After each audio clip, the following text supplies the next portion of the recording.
ఆధునిక ప్రపంచం ఎట్లా ఉందనేది ఇవాళ మనం జీవిస్తున్నది, మన అనుభవంలో ఉన్నది. సెల్ ఫోన్లు, కమ్యూనికేషన్ టెక్నాలజీ, ఇంటర్నెట్, ఇన్ని సదుపాయాలు ఉన్నాయి. ఆధునిక ప్రపంచంలో ఇతర గ్రహాలపైకి మనిషి వెళ్తున్నాడు. అది ఇవాల్టి దృశ్యం. కానీ 3000 ఏండ్ల కింద మనుషులు ఎట్లా బతికిండ్రు, మనుషులు ఎట్లాంటి పనిముట్లు వాడినరు, వాళ్ళు లేచిన బొమ్మలేమిటి, వాళ్ళు వాడిన రూపాయలేమిటి, వాటి వెనుకున్న కథలేమిటి, దాని గురించి మనం తెలుసుకుందాం. హైదరాబాద్లోని MCHRDలో పురావస్తు ప్రదర్శనశాల ఏర్పాటు జరిగింది. ఈ సందర్భంగా అక్కడ సెమినార్ కూడా జరిగింది. చారిత్రకంగా 3000 ఏండ్ల కింద మనుషుల సామాజిక, రాజకీయ, ఆర్థిక జీవన విధానం ఎట్లా ఉన్నదో తెలుసుకుందాం.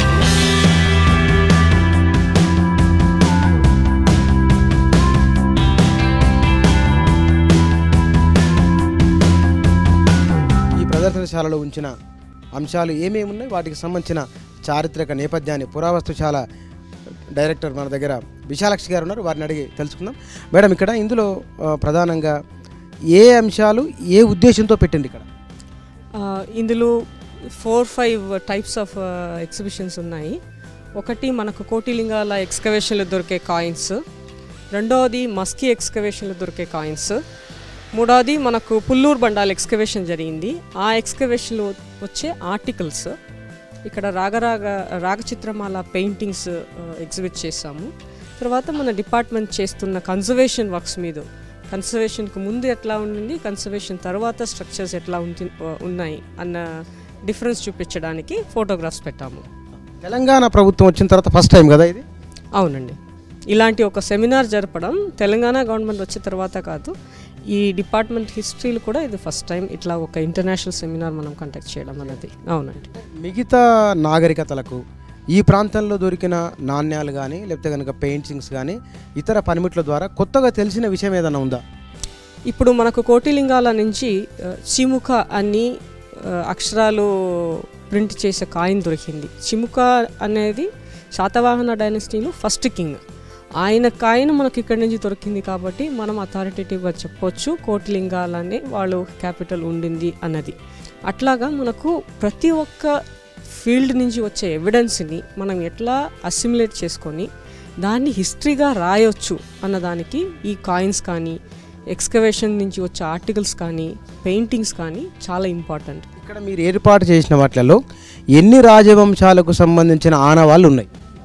రాజవంశం అని మనం చెప్పలేము, ఎందుకంటే ఇక్కడ రాజవంశం అంటే కోటిలింగాల తర్వాత మస్కీ కాయిన్స్ ఉన్నాయి. బట్ ఇది ఒక పనారమిక్ వ్యూ, మనకు ప్రీ హిస్టారిక్ పీరియడ్ నుంచి మోడర్న్ ఏజ్ దాకా ఎట్లా ఏమేమి ఉన్నాయి అన్నదానికి ఒక చిన్న ఎగ్జాంపుల్గా, శాంపుల్గా మనం ఇక్కడ ఎగ్జిబిషన్.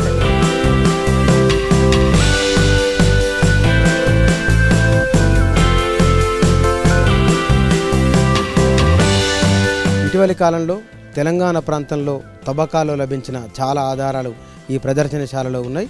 ఇందులో కాయిన్స్కు సంబంధించిన వివిధ రాజవంశాలు ఇతర దేశాల రాజ్యాలతో జరిపిన వర్తక లావాదేవీలకు సంబంధించిన నిత్యావసర వస్తువులు, వివిధ సందర్భాల్లో వాడే వస్తువులకు సంబంధించిన లావాదేవీల ఆధారాలు ఇందులో ఉన్నాయి. వాటితో పాటుగా వివిధ సందర్భాల్లో వాళ్ళు వాడిన పనిముట్లు, అదేవిధంగా మనుషుల అస్థిపంజరాలకు సంబంధించిన అంశాలన్నీ కూడా ఈ ప్రదర్శనశాలలో ఉన్నాయి. వీటన్నింటి ఆధారంగా కొన్ని వేల సంవత్సరాల కింద తెలంగాణ ప్రాంతంలో మనుషుల జీవన విధానం ఎట్లా ఉంది అనేదానికి ఇదొక ఎగ్జాంపుల్. ఇది మొదటి వరుసలో ఇక్కడ ఉన్నాయి కాయిన్స్. ఈ కాయిన్స్ తెలంగాణను పరిపాలించిన ప్రముఖ రాజవంశాలలో ఒకటైన కోటిలింగాల శాతవాహనులు, ఈ శాతవాహనుల కాలంలో ఉన్న నాణ్యాలు ఎట్లా ఉన్నాయి, అదేవిధంగా వాటి చరిత్రకు సంబంధించిన అంశాలు మనకు చెప్పేందుకు చరిత్రకారులు హరగోపాల్ గారు మన దగ్గర ఉన్నారు, వారితో మాట్లాడదాం. కోటిలింగాల తవ్వకాలు లభించినటువంటి అతి పురాతన నాణాలు ఇవి. శాతవాహనుల కంటే పూర్వం పరిపాలించినటువంటి స్థానిక రాజులు వాళ్ళు. ఆ స్థానిక రాజుల్లో ఇక్కడ ఉన్నటువంటి ఈ కాయిన్, ఇది నారణ కాయిన్. ఈ చివరిలో ఉన్నటువంటి నారణ కాయిన్ ఇది. అట్లాగే నారణ, సమగోప, గోపద, కంవాయన, ఈ వీళ్ళంతా స్థానిక రాజులు వాళ్ళు. వాళ్ళ తర్వాత ఆ ప్రాంతంలోకి రాజరికంలోకి వచ్చిన వాళ్ళు శాతవాహనులు. మొట్టమొదటి శాతవాహన రాజు చిముకుడు, అది ప్రాకృతంలో. దాన్ని సంస్కృతి నుంచి మనం శ్రీముకుడు అని చెప్పుకుంటున్నాం. శ్రీముఖ శాతకర్ణి, శాతవాహనుడు, చిముకుడు అని చెప్పాలి. ఈ శాతవాహనుడు, శ్రీముకుడు అనేవి సంస్కృతించినటువంటి ఈ కాయిన్స్ అన్నీ కూడా 1978, 79, 80 ప్రాంతాల్లో తవ్వకాలు జరిపినప్పుడు బయటకు వచ్చినటువంటివి. తవ్వకాలు జరిపినప్పుడు పరబ్రహ్మ శాస్త్రి గారు రాసిన దాని ప్రకారంగా ఆ స్థరాలలో, భూమి పొరల్లో దాదాపు 6 స్తరాల్లో దొరికినటువంటి కాయిన్, 6 పొరల్లో అడుగున దొరికింది చీముకుని కాయిన్. అట్లాంటి ఈ శ్రీముకుని కాయిన్ ఎక్కడ కూడా దేశంలో మరి ఎక్కడ దొరకలేదు.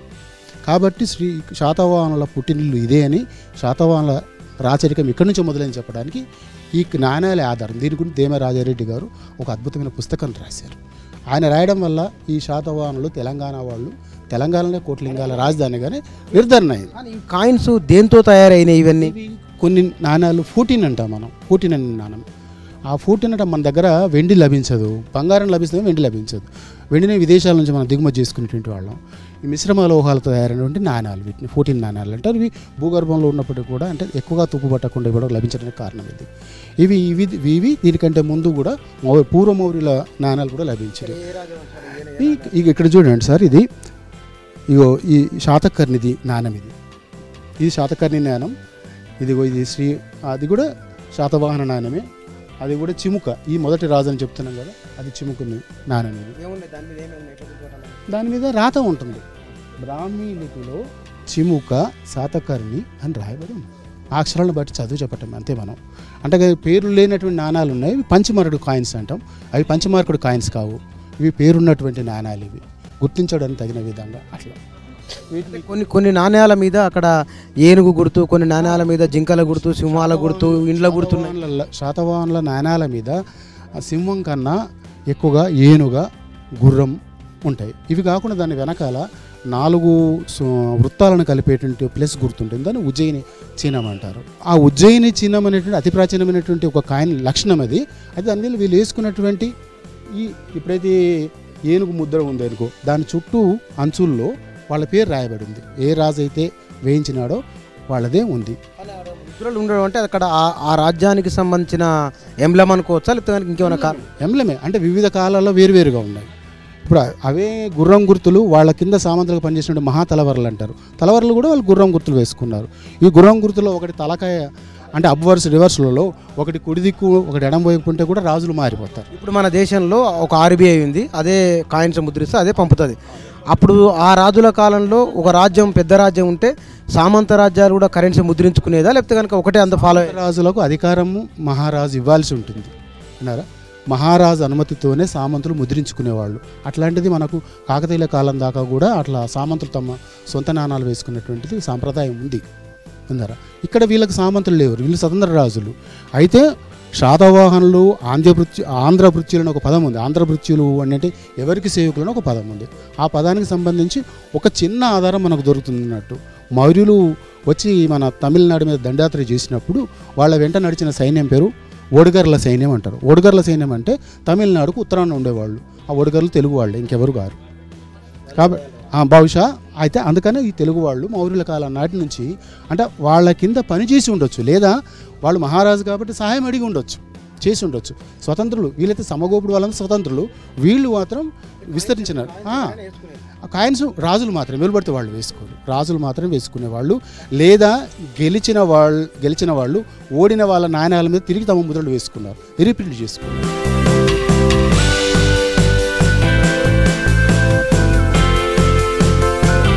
తెలంగాణ ప్రాంతంలో జరిపిన తవ్వకాల్లో రోమన్కు సంబంధించిన చాలా బంగారు నాణ్యాలు లభ్యమైనవి. ఇవి క్రీస్తు పూర్వం నుంచి ఉన్నటువంటి నాణ్యాలు ఇవి. ఇందులో మనం చరిత్రలో బాగా వినపడే పేర్లు అగస్టస్, డొమెటియన్, ట్రాజాన్ ఇలాంటి రాజులకు సంబంధించిన బంగారు నాణ్యాలను. ఇవి 31 BC నుంచి 14 AD వరకు, అంటే క్రీస్తు పూర్వం నుంచి క్రీస్తు శకం 117 నుంచి 200 సంవత్సరాల వరకు సంబంధించిన బంగారు నాణ్యాలు ఉన్నాయి. ఇవన్నీ కూడా ఖమ్మం జిల్లాలో దొరికిన నాణ్యాలు ఇవి. ఈ నాణ్యాలపైన ఆయా కాలాలకు సంబంధించిన రాజముద్రికలు, ఆ కాలాలకు సంబంధించిన సంవత్సరాలు కూడా ఈ నాణ్యాలలో ఉన్నాయి. ఇవన్నీ కూడా బంగారు నాణ్యాలు. ఇవి తెలంగాణ ప్రాంతంలో ఆనాటి బౌద్ధ క్షేత్రాలలో లభించినటువంటివి.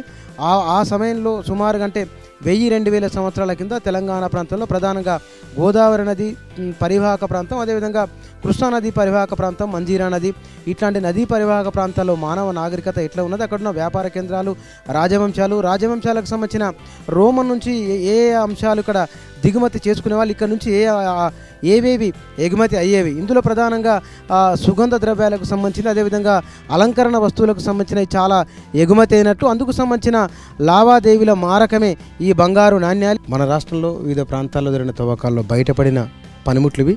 కొన్ని కుండలు ఉన్నాయి, చిప్పలు, చిన్న చిన్న గురుగులు, ముంతలు ఇవన్నీ మనం చూస్తున్నాయి. ఇవన్నీ వీటి వయసు కూడా వందల వేల సంవత్సరాలే ఉంటుంది. ఇవి ఏ చారిత్రక సందర్భంలో బయటకు వచ్చినాయి, ఇందులో ఉన్న ఆనవాళ్ళను బట్టి వీళ్ళు ఏ నాగరికతకు సంబంధించిన ప్రజలు, వీళ్ళ ప్రధాన అలవాట్లు ఏమేమి ఉన్నాయి, వీళ్ళ జీవన విధానం ఎట్లా ఉంది అనేది మన దగ్గర ఆర్కియాలజీ డిపార్ట్మెంట్ అధికారులు ఉన్నారు, వారితో మనం మాట్లాడదాం. ఇక్కడ మిగతా వాటికి ఇందాక మనం చూసిన దానికి దీనికి బేసిక్గా తేడా ఉంది. ఇక్కడ ఎక్కువ కుండలు లభ్యమవుతుంటాయి. ఇది ఒక నగరమా లేకపోతే కనుక ఒక గ్రామం, మేజర్ ఇవాళ మనకు కనిపిస్తున్న మేజర్ గ్రామ పంచాయతీ లాంటి ఒక గ్రామ పంచాయతీ లేకపోతే కనుక ఏమిటిది అనేది మనం తెలుసుకుందాం. సార్ నాగరాజు గారు నమస్తే అండి.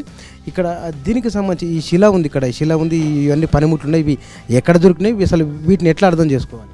మొత్తం చూసుకుని దక్షిణ భారతదేశంలోనే ఒక ప్రత్యేకమైన సంస్కృతికి సంబంధించిన వారు ఈ బృహత్ శిలాయుగ సమాధులు. అయితే వీటిని తెలంగాణ మొత్తం మీద అన్ని ప్రాంతాల్లోని అన్ని గ్రామాల్లోని ఈ బృహత్ శిలాయుగ సమాధులకు సంబంధించిన ఆనవాళ్ళు మనకు కనిపిస్తూనే ఉంటాయి. దానిలో భాగంగా కాబా ఆధ్వర్యంలో, central advisory board of India ఆధ్వర్యంలో ఏఎస్ఐ వారి నుంచి ప్రతి సంవత్సరం కూడా మేము పర్మిషన్ తీసుకొని పురావస్తు శాఖ ఆధ్వర్యంలో త్రవ్వకాలను మొదలుపెట్టడం జరిగింది. అయితే 2014-15 సంవత్సరానికి ఏఎస్ఐ నుంచి మాకు పుల్లూరు బండలోని ఎక్స్కవేషన్ చేయడానికి పర్మిషన్ రావడం జరిగింది. దాంతో పురావస్తు శాఖ డైరెక్టర్ గారు ఆధ్వర్యంలోని పుల్లూరు బండలోని క్రీస్తుపూర్వం 1000 నుంచి 200 వరకు, క్రీస్తు శక 200 వరకు గల బృహత్ శిలాయుగ సమాధిని మెగ్గిని ఎంపిక చేసుకోవడం జరిగింది. దానిలోని మెన్హీర్ టైప్ ఆఫ్ 4 టైప్ ఆఫ్ సమాధులు ఉంటాయి, మెయిన్గా 5 టైప్ ఆఫ్ సమాధులు ఉంటాయి. దానిలోని స్టోన్ సర్కిల్ కానీ, ఆ తర్వాత మెన్హీర్స్ కానీ, సిస్ట్ కానీ, ఆ తర్వాత ఫిట్ కానీ, ఇలా 5 రకాలైన సమాధులు ఉంటాయి. దానిలోని మెన్హీర్ టైప్ ఆఫ్ మెగ్గిని మేము ఎంపిక చేసుకోవడం జరిగింది. మెన్హీర్ అంటే స్మారక శిలలు, నిలువులు, స్మారక శిలలు అంటారు వాటిని. దాంతోపాటే దాని చుట్టూ కూడా వర్తులాకారపు రాళ్ళను పేర్చి ఒక 20 కానీ 30 కానీ బౌల్డర్స్ని పేర్చి దానిలోని వాటికి సంబంధించిన ఆ చనిపోయిన వ్యక్తికి సంబంధించిన వాళ్ళు నిత్య జీవితంలో ఉపయోగించిన వస్తువులన్నింటినీ కూడా ఆ చనిపోయిన వ్యక్తితో పాటు వాళ్ళు ఉపయోగించిన టూల్స్ని ఆ సమాధిలో పెట్టడం అనేది వాళ్ళ యొక్క ఆచారం. చిప్పలు, గురుగులు అనేవి. అవును, దానికి సంబంధించిన దానిలోని మెగా బృహత్ శిలాయుగ సమాధుల యొక్క ప్రత్యేక లక్షణం ఏంటంటే red ware and black ware వాటిని ఉపయోగించడం ఒక ప్రత్యేక లక్షణం. వాటితో పాటే వారి యొక్క నమ్మకం ఏంటంటే చనిపోయిన తర్వాత ఆత్మ బతుకుంటుందనే కాన్సెప్ట్తోని వారు ఉపయోగించిన వస్తువులన్నింటినీ కూడా దానిలో చేయడం జరిగింది. మీరు చూస్తున్న ఈ వస్తువులన్నింటినీ కూడా మేము ఆ బృహత్ శిలాయుగ సమాధుల్లోనే ఆ త్రవ్వకాల్లోనే బయటపడిన వస్తువులు ఇవన్నీ కూడా ఈ రెడ్ వేర్, దాంతోపాటే ఈ ఆంథ్రోఫామిక్ ఫిగర్స్ని కూడా ఈ పుల్లూరు గ్రామంలోని ఎక్స్కవేషన్లోనే ఈ బయలుపడటం. నాగరాజు గారు ఒక మాట అండి, ఇప్పుడు ఈ రాయి ఉంది కదా, ఇక్కడ కనపడుతున్న ఒక రాయి చెక్కింది. అది మామూలుగా మనకు ఊర్లల్లో బస్సులో పోతుంటే, రైల్లో పోతుంటే కనిపించే గుట్టలకు ఈ రాయికి అంటే తేడా అంటే ఇన్ని లక్షల వేల సంవత్సరాలు అంటారు కదా, మామూలుగా కనిపించే గుట్టల వయసు దీని వయసు ఒకటే ఉంటుంది, దీనికి ఏమైనా ప్రత్యేకంగా చెప్తారా? మామూలు దానికి వీటికి కూడా జియోలాజికల్ ఫార్మేషన్ బట్టి గుట్టలకి వీటికి తేడా ఉంటాయి. ఇవి మెగ్గు సంబంధించింది కాబట్టి, మెగ్గులో బయలుపడింది కాబట్టి ఇది క్రీస్తుపూర్వం 1000కి సంబంధించిన వస్తువులుగా మేము బయలుపడటం జరిగింది. వాళ్ళు పూజ దానిగా ఉపయోగించాలి మొదలుగా.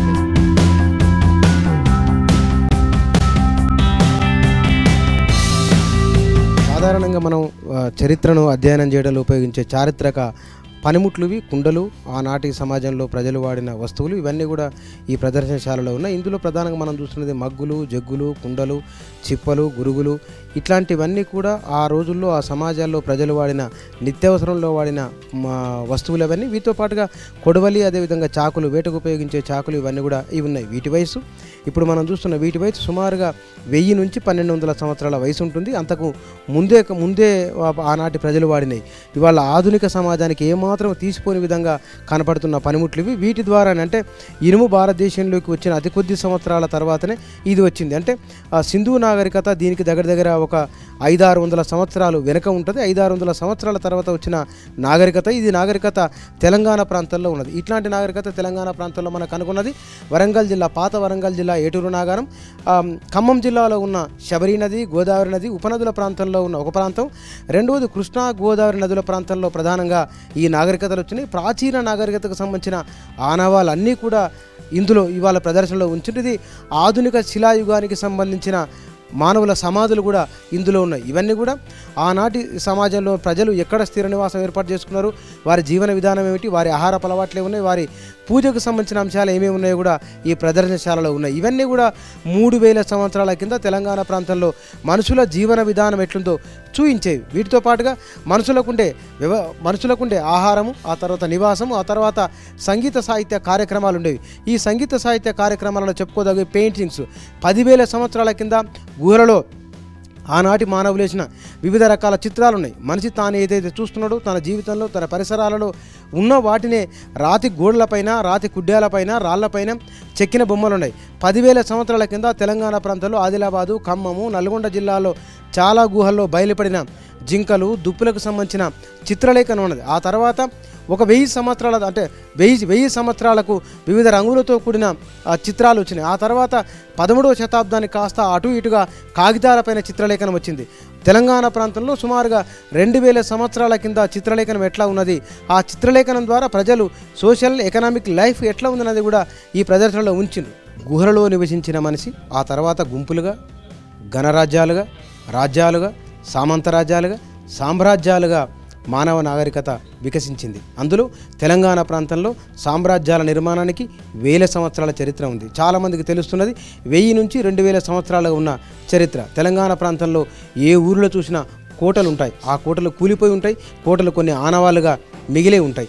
తెలంగాణ ప్రాంతంలో ఇప్పటికి ఉన్న అందుబాటులో ఉన్న సమాచారం ప్రకారం ఇక్కడ ఈ ప్రదర్శనలో ఉంచిన వాటి ప్రకారం సుమారుగా 1500 సంవత్సరాల పైబడిన అంటే సుమారుగా 2000 సంవత్సరాల కాస్త అటు ఇటుగున వయసున్న కోటలు ఉన్నాయి. ఈ కోటలు ఏ నిర్మాణం ఎట్లా ఉంది, ఇందులో వాడిన టెక్నాలజీ ఏమిటి, ఇందులో వాడిన ఇంజనీరింగ్ సిస్టమ్ ఏమిటి, రాళ్ల మధ్య గ్యాప్ రాకుండా వాడిన మెటీరియల్ ఏమేమి ఉంది, ఇందులో ఉన్న మనం చూస్తున్న నిత్యంగా చూస్తున్నా లేదా వివిధ గ్రామాల్లో చూస్తున్న శిథిలావస్థకు చేరుకున్న కోటల నిర్మాణం ఎట్లా జరిగింది, వీటి రీకన్స్ట్రక్షన్ ఎట్లా చేస్తున్నారు, ఆ రోజుల్లో 1000 ఏళ్ల కింద వాడిన మెటీరియల్ ఏమున్నది, ఇవాళ ఆ మెటీరియల్ అందుబాటులో ఉందా లేదనేది చాలామందికి తెలియదు. ఈ డిపార్ట్మెంట్కి సంబంధించిన డీడీ మన దగ్గర ఉన్నారు, ఆయన అడిగి దీనికి సంబంధించిన వివరాలు తెలుసుకుందాం. సార్ డీడీ గారు, ఇప్పుడు ఇక్కడ ఈ కోట ఉంది, ఈ కోట మరి దగ్గర ఇది ఒక 1000 ఏళ్ళ దగ్గర ఉన్నట్లు కనపడుతుంది ఆ శిథిలావిని చూస్తే కనుక. ఇందులో ఏ టెక్నాలజీ వాడిన, ఉదాహరణకి ఇట్లా దండలాగి ఇట్లా ఉంది, ఇది ఇక్కడ రాళ్ళన్నీ వరుసగా పేల్చి ఉంటాయి, ఇవి కింద వాడవా ఇట్లా అంటే ఇందులో వాడే టెక్నాలజీ ఏంది? ఇక్కడ మీరు చూడండి, మొదటి ఫోటోలో ఇది పూర్తిగా కూలిపోయింది. ఇది మనకు అది వెనకాల చూసి మీరు దీనికి సంబంధించిన గోడ అనుకోవద్దండి దయచేసి, ఎందుకంటే మా ఫోటో తీసినప్పుడు దాని వెనకాల ఉన్నది ఇక్కడిది కాబట్టి ఇది కూలిపోయింది. దీన్ని కూలిపోయినప్పుడు ఏంటంటే ఇదే స్టైల్లో మేము మళ్ళీ కట్టించాం. దీనిలో ఏంటంటే ఇక్కడ ఒకటి ట్రయాంగులర్ షేప్లో ఉంటుంది, అంటే పైన కొంచెం ట్రెపిజం షేప్లో ఉంటుంది, that is called keystone. ఆ కీ స్టోన్ యొక్క ముఖ్య ఉద్దేశం, దానికి పేరు కూడా పెట్టే కీ స్టోన్ అని, ఎందుకంటే సైడ్కు వచ్చే థ్రస్ట్ ఏదైతే ఉందో మీకు సైడ్ నుంచి యాక్ట్ అయ్యే ఒక ఫోర్స్ను ఇది నిలబెడుతుంది. ఎట్టి పరిస్థితుల్లో కూడా మీకు ఏ కాస్త డిస్టర్బెన్స్ అయినా కానీ ఇట్ విల్ కమ్ డౌన్ అన్నమాట. అందుకని దాని కీ స్టోన్ ఈ షేప్లో పెట్టారు. ఏ కాస్త ఏమైనా కానీ ఫోర్స్ లోడ్ ఎక్కువైనా కానీ కిందికి జారేటట్టుగా. ఇది బ్రిటిష్ వాళ్ళు కూడా మనకు దాదాపుగా పాత రైల్వే స్టేషన్లలో కూడా ఇలాంటి టైప్ ఆఫ్ ఆర్చెస్ వాడారు.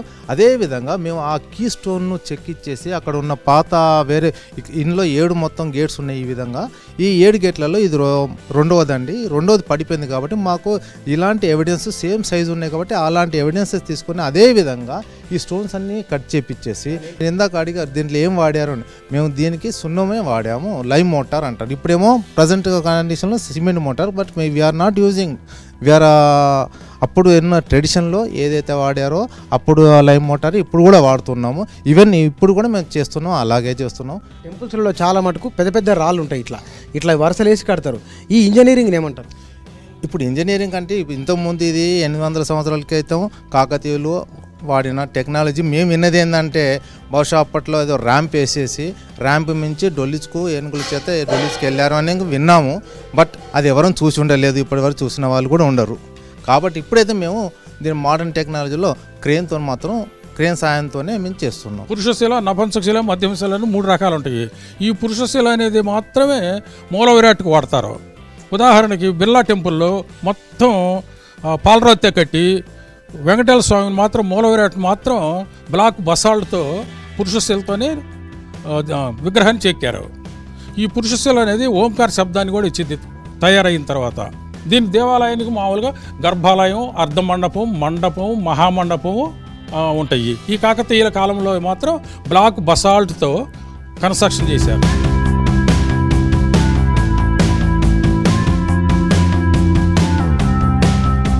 ప్రాంతంలో చిత్రకళకు సుమారుగా 10,000 సంవత్సరాలకు పైబడిన వయసు ఉంది.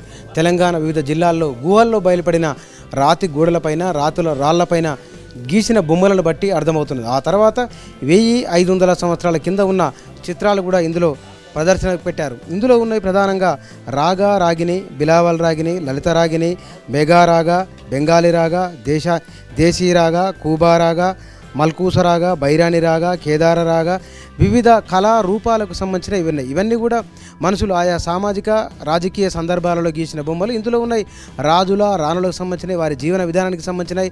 ఆ 1000 ఏళ్ల కింద 500 సంవత్సరాల కింద ఉన్న socio economic conditions, cultural equations ఎట్లా ఉన్నాయనే దానికి ఈ సంగీత సాహిత్యాలకు సంబంధించిన మొత్తం కూడా ఇందులో చిత్ర రూపంలో ఉన్నాయి. ఒక సంగీతాన్ని వాయించాలన్నా లేదా సంగీతం ఎంత హృదయంగా ఉంది, లేకపోతే కనుక ఎంత వేదన కలిగించింది అనేది కూడా చిత్ర రూపంలో ఉన్నది. ఇక్కడ ప్రదర్శనలో ఉంచిన వాటిలో సుమారుగా 5 నుంచి 600 సంవత్సరాల కింద, ఇంకా నిర్దిష్టంగా చెప్పాలంటే కనుక మొఘల్ సామ్రాజ్యానికి కాస్త అటు ఇటుగా ఉన్న మొత్తం సంగీత సాహిత్య చరిత్రను ఇందులో ఉంచారు. ఇందులో ఉన్న వాటిలో ఇందాక మనం చెప్పుకున్నట్టుగా 6-7 రాగాలకు సంబంధించిన వాటి కళా రూపాలు ఇవి. రాజులు, రాణులు, దేవుళ్ళు, భారతం, భాగవతం, పురాణాలు, వీటికి సంబంధించిన అన్ని అంశాలు కూడా ఉన్నాయి. పరిపాలించే రాజులు ముస్లింలైనా సరే, కానీ ఆయా సమాజాలలో ఉన్న సంగీత సాహిత్యాలకు సంబంధించిన వాటిలో భాగవతం, భారతాలను కూడా చిత్రిస్తే వచ్చిన రూపాలు ఇవన్నీ కూడా. ఇక్కడ మేము 21 రాగరాగిని పెయింటింగ్స్ని ఎగ్జిబిట్ చేశాము. మాకు ఇంటర్నేషనల్ సెమినార్ మనకు ఇక్కడ కండక్ట్ చేస్తున్నాం కాబట్టి ఈ రాగరాగినీస్ అనేవి 5, ఇందులో మనకు 5 రాగాసు ప్లస్ రాగినీస్ అనేవి ఉంటాయి. ఇవన్నీ కూడా రాగాల గురించి మార్నింగ్ మేఘరాగ వాడము, మధ్యాహ్నము భైరవి రాగము, ఇట్లా రాగరాగాల గురించి ఈ యొక్క పెయింటింగ్స్ అన్నీ కూడా వివరించడం జరిగింది. ఇక్కడ మనం ప్రదర్శనలు ఉంచడం జరిగింది. మనకు స్టేట్ మ్యూజియంలో 62 రాగరాగిని పెయింటింగ్స్ అవైలబిలిటీలో ఉన్నాయి ప్రస్తుతానికి. ఇక్కడ అన్నీ కూడా మనం కేదార రాగ, భైరవి అంటే వసంత ఋతువులో ఏ రాగం ఆలపిస్తారు, వర్ష ఋతువులో ఏ రాగం ఆలపిస్తారు, అట్లా రాగరాగాలకు సంబంధించి ఇక్కడ మనం ప్రదర్శనలు ఉంచడం జరిగింది.